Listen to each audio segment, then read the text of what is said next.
Greetings, everyone, and welcome to another edition of AUHSD Future Talks. I'm your host, Michael Matsuda, the Superintendent of the Anaheim Union High School District. And as our 7,000 plus podcast listeners know, that this show is dedicated to the future of education and all of the great things ahead and all of the challenges ahead. We've been blessed to have amazing leaders, teacher leaders, student leaders, but administrators and business leaders. And today, we have one of our very own, the coordinator of alternative ed, Mr. Jose Lara. Jose, welcome to our show. Hey, thank you for allowing me to be here. I'm really humbled to be on this podcast. So, as you know, we generally start off a little bit about you and your calling and your sort of personal mastery, your own issues. Why did you become a teacher, and what draws you to leading, and truly you are leading not just alternative ed and AUHSD, but arguably the entire state. So Jose, tell us a little bit about your story. Sure, absolutely. So I'm a son of Mexican immigrant parents. I grew up here in Orange County, Los Angeles area. Grew up going to multiple schools, high poverty, afflicted in a gang neighborhood, affected in area. I was never a gang member myself, but it was around me, something very real. Violence was something very real in the community I grew up in.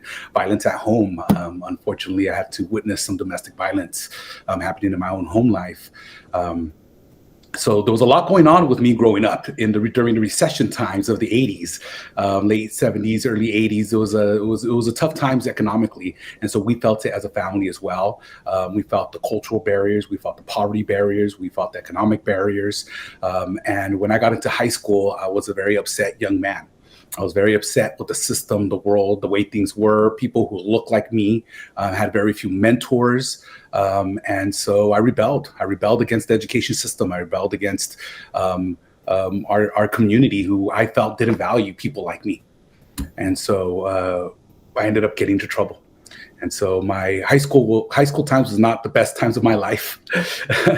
And that's one of the things that draws me to this work, is to change that. Right. And so I went to 5 different high schools, ended up going to alternative education, ended up going to Access, which is our county schools, because the school district wouldn't accept me. Ended up going to juvenile hall twice, unfortunately. Had to go through those experiences. But finally was able to graduate high school, go to Cypress College, community college. I actually ended up graduating from Western High School here in our district, Anaheim Union High School District. So Jose, just backstep a little bit. Then do you recall anything that helped turn you around where you started to believe in yourself? Yeah, you know what? I didn't believe in myself, but I was shocked when people believed in me. And throughout my educational career, as I reflect on it, the importance of mentorship, the importance of programs and systems available to support students who are like me, that are farthest from opportunity, become essential to that journey. And so throughout my educational career, I owe a lot of it to spaces. And sometimes those are classroom spaces. Sometimes those are individual teachers or advisors or mentors in my life. It was a history teacher in high school. It was a science teacher in junior high school. It was one of my counselors in Cypress College. Those mentors who have mentored me or saw something different and said, you know what, I believe in you and I see something different. And you're not going to be a statistic, and I'm going to help you not do that. And it's been absolutely amazing going through that journey. So when I graduated from UCLA, and here's a kid who, by all accounts, should never have been should not have gone to UCLA. And I'm graduating with a double major, history, Chicano studies. And I said, hey, what am I going to do? Well, I want to help out students. I want to give back to my community and help out kids like me. And that's what I want to do with the rest of my life. And so I became a teacher. And I became a teacher in South Central Los Angeles. And I say South Central because that's what it was called before they changed the name to South LA. And that's how I remember it. And did a lot of work around equity, restorative justice, do a lot of work around ethnic studies before I had an opportunity to really return home to Anaheim and became an assistant principal at Dale Junior High, and now coordinator for alternative education as principal of Gilbert High School. So, Jose, a lot of people throw these words around, equity and social justice, and you know, but very few people that I know truly act on it, because you're talking about tension on the system of status quo.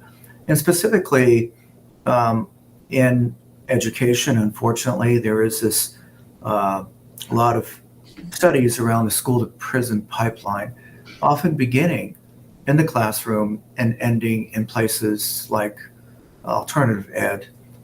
And I'm proud to say that we've created a lot of awareness about that. And I think we are doing something about it. First of all, having people like you and some of the amazing teachers that you've hired. But what does this mean, equity, and what does it mean to do something about it? And in the context of school to prison pipeline. Yeah, absolutely. I have a working definition that we've developed actually with my team at Gilbert through some various conversations. And it's an evolving conversation. It's involving language. It's not static because it changes. And the current definition that we have that we're working with at Gilbert is building systems with those least in power in mind. And you bring up a great point, Superintendent Matsuda. It's about systems. It's about going against the grain. It's about creating alternate spaces. Margaret Wheatley talks about creating islands of sanity within a system of despair. And I really like that terminology. And I think that's what we're trying to create here in Anaheim Union High School District, and more specifically in the alternative ed world, what we're trying to create and model for at Gilbert High School with our community schools. So when we talk about equity, we talk about thinking about those who are not centered in typical conversations. So when we talk about attendance and how we're going to support attendance, how we're going to support those students who are most impacted by our current systems, and how do we re-engage them?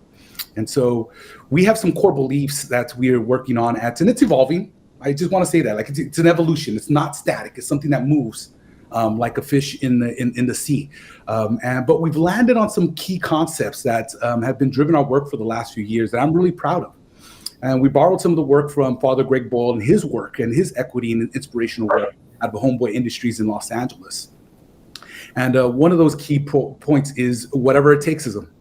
And I love this, whatever it takes-ism. So when a student, a young child, a young person comes to us and say, how can we help them? Well, I'll tell you how.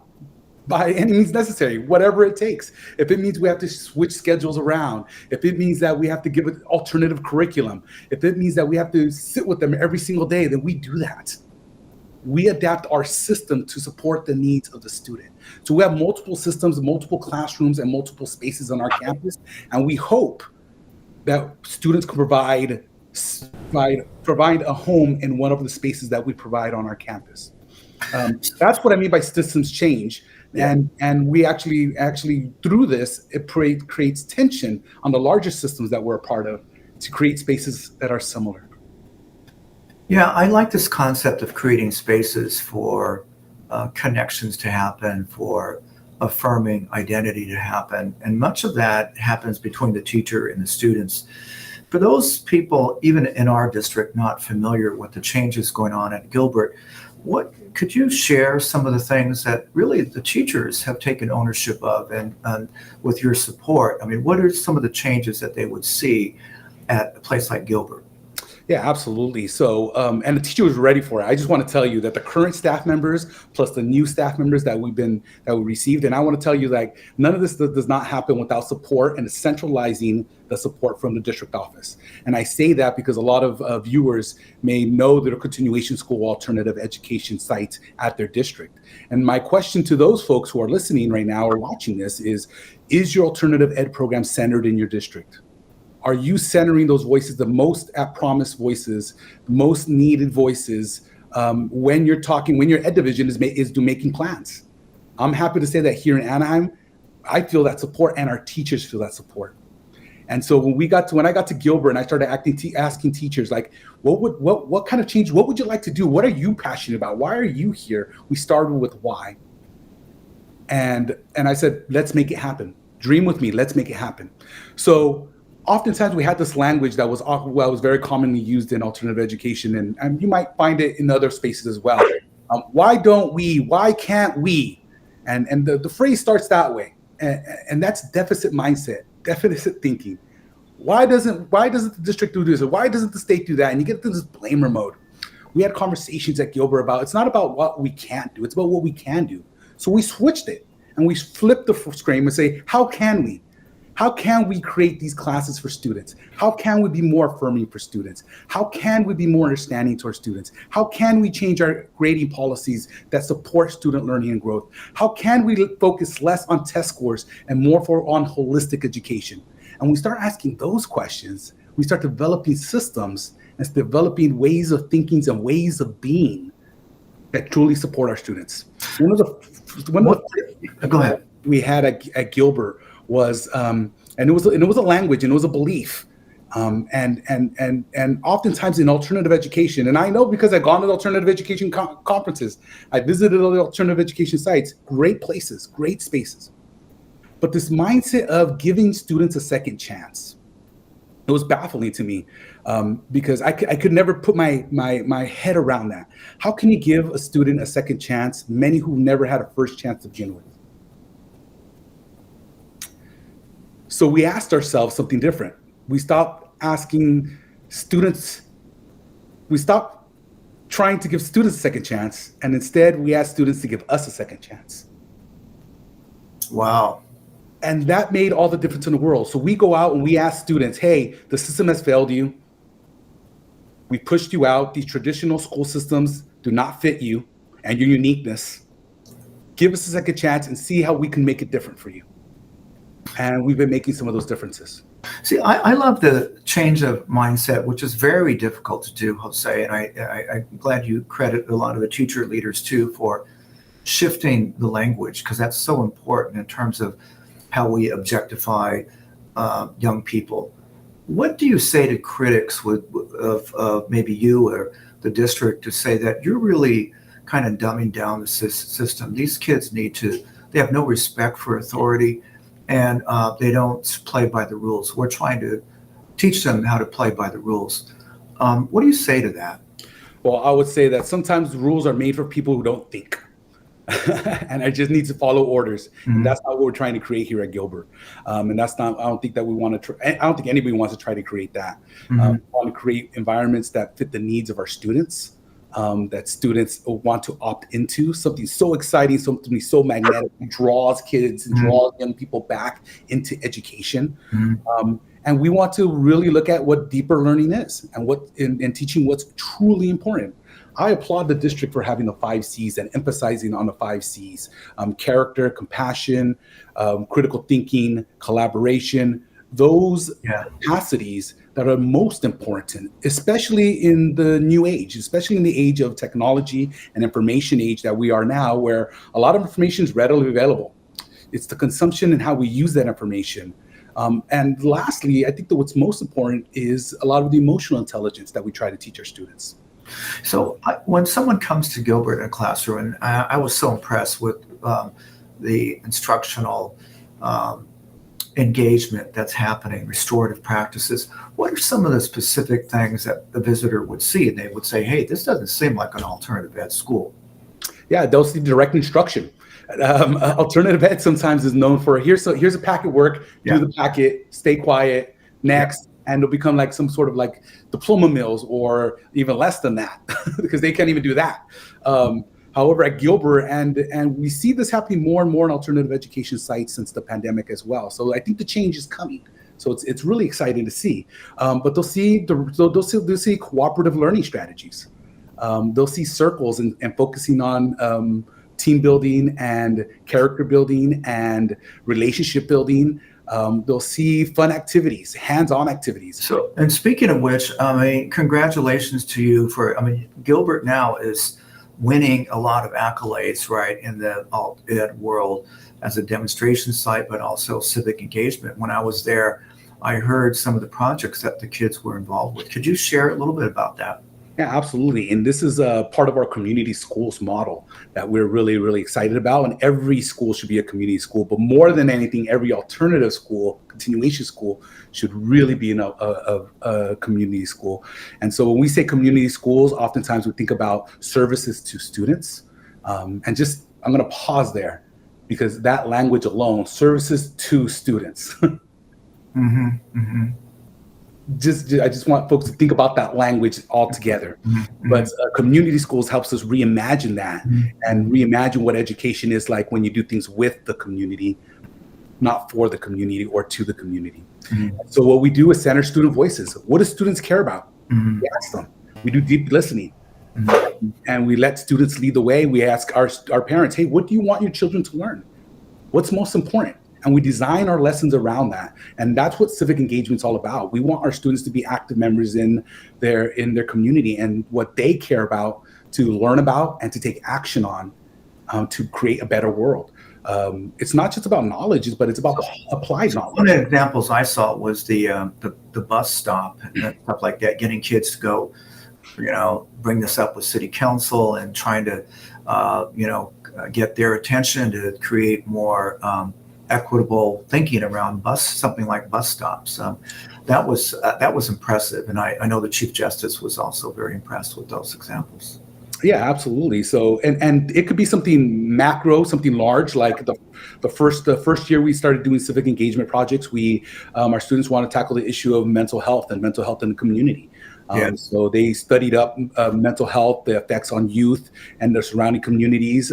Teachers got together, created lessons around mental health. Students proposed and created an action plan and invited one of the assembly members to come in to speak with them about this issue. And she's considering sponsoring a bill based on the students' input. This year, the students wanted something more locally. Students were having trouble just getting to the bus because no one asked them when the bus should come. and students were trying to leave early from school because they wanted to get to the bus stop, because the bus stop would come 5 minutes before the end of the bell. So they studied not just that issue, but transportation issues as a whole. And they took action. They started a petition, reached out to Supervisor Chafee and had a forum with him and the Orange County Transportation Authority, and they got the bus lines changed. It's amazing stories. And the other thing, last time I visited too, you and some of the teachers were involved when creating this athletic team, right, that had not existed in the all-ed world. Could you share a little bit about that? Yeah, and that's what I mean by some of the small things as well. When we started asking the students, what would you like to see? What would you like to do? One of the things that they said was athletics. They said this, a lot of them didn't have athletics. And I want to just highlight this with the one story. A story of one of our students. I won't say his name because I didn't ask if I could say his name, but this is a student who loved soccer, came from a poor family, loved soccer, traumatizing issues at home, etc. I don't want to go into all the details. But when he was in junior high, he found out he had asthma, and diabetes, and it really affected him and his playing. When he got to high school, he's joined the soccer team there, really excited because he loves soccer. He breaks his ankle. The following year, the pandemic hits. All this is happening in the background with family drama, poverty, housing issues. And this kid wants to play and engage in soccer. Pandemic hits, he can't play. It's his 11th grade year, 2 years of high school, didn't get to play much, reeling from multiple issues. He comes to Gilbert, doesn't want to come. We go out, we outreach to him, say, hey, come give us a chance. We do things differently here. He comes a couple days, stops coming. So we go out to him again. I'm going to fast forward this story to let you know that he ends up graduating from Gilbert High School, signs up into the apprenticeship program at the local community college. This is a kid who, by all accounts, dropped out of school more than once. And now through the AIM program, through the Anaheim mentoring program, we involved him into that program, and he's helping out at one of our food pantries to support giving out and running one of our pantries to give out food to his community. This kid did a total 180, transformed his life. And why? Because we valued his voice. We valued what was important to him. So guess what we did? We started sports programs in alternative ed. Many of our students, because of their grades or challenges at home or in the community, never had a chance to play high school sports. So we threw out the rules. We said, hey, now you don't have to have a GPA. You don't worry about the GPA. We just want you to come. And so our teachers talk about unleashing the power of educators. We got together and said, hey, can we develop something? My answer as an administrator, as a leader, says, yes, let's develop it. We will support it. And with support from the district office and the transportation department and others, the students wanted to have sports, co-ed sports. And then we reached out to other continuation schools and say, hey, do you have a team that you have some folks that want to play against us? So now we have 5 schools that we play around. And our program is based on improvement. And so the philosophy around the sports program is, it's not really a sports program, more to say, but it's an academic sports program. The whole point of it is to re-engage students into school. Yes. So a student is never off the team. Once you're on the team, you are on the team. You can lose or gain more or less playing time depending on how you do for that week. So every week is an opportunity to do better. And so all it is progress. If you're failing all your classes and you move 2 of them to Ds, guess what? You get playing time. And the next week, now you have 2 Ds. Now we got to up it a little bit. Well, here's what we've seen. We've seen every single one of our students, every single one of them. There's not one yet. I'm saying yet, I'm knocking on wood there. That has not shown at least one whole grade point average improvement across the board in our program. See, that's because you have people saying we can, and that's because the students are giving us a second chance, right? I love it. I love that. Yeah. And, I know that you've really positioned Gilbert, but on the statewide and if not national map, on things that you're doing to really change our thinking about alt ed and really change our thinking. I'm talking about institutional-wide thinking about the school to prison pipeline, and oftentimes alt ed is really the epitome of a deficit model, right? In the few minutes we have left, I do want to talk about 2 things. One is the promise of alt ed, or the models of because alt ed is mostly based on independent study, right, versus seat time. And that means a lot of focus on mastery. It's a different way of looking at education. I'd like to hear a few of your thoughts about how that might impact the future of education.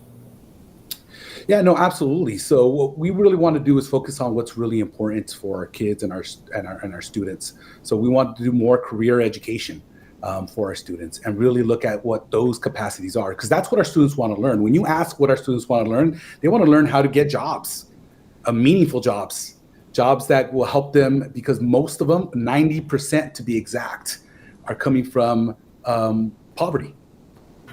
That's a huge number. That's a huge number. And when you're coming from that standpoint, you're coming forward like, hey, how am I going to help my family survive? How am I going to help my family pay rent? What are you teaching me, school, to help make that happen? How is this relevant to me in my life?